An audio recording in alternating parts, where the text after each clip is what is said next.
a restart of BIR audit after quarantine episode.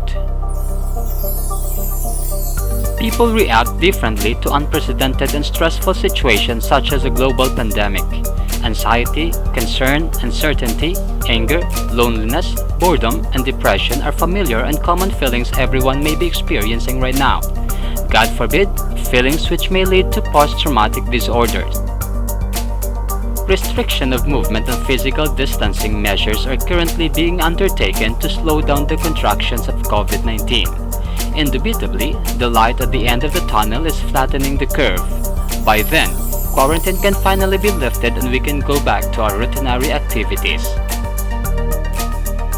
COVID-19 weighs down the economy into an all-time low for the rest of the coming months this year, and the government's funds are on the brink of exhaustion.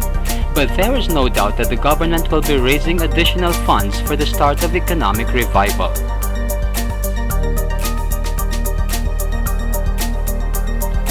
Back to business means back to BIR assessments.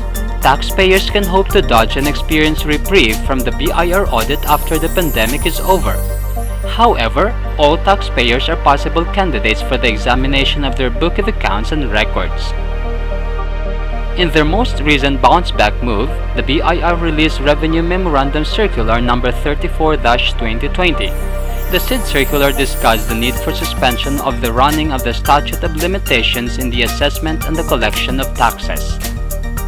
It stated that the crisis prohibited the Commissioner and/or his authorized representatives from making and serving assessments notices for the enforcement of deficiency taxes, thereby prompting the BIR to apply the suspension with respect to the issuance and service of assessment notices, warrants, enforcement order, and/or collection of deficiency taxes.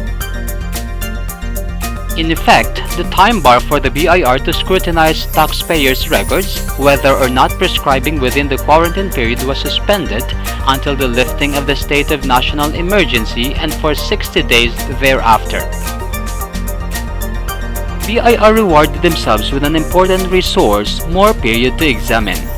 Granting a plea for ceasefire may be close to impossible. Inevitable as BIR audit may sound, there is no need to fret because tax compliance is key. Harnessing confidence by equipping and updating yourselves on the latest tax laws, rules, and regulations is a good way to go. When the BIR audit resumes, expect the avalanche of tax activities geared towards collection enhancement. Thus, the need to be prepared, educated with our rights, and be empowered.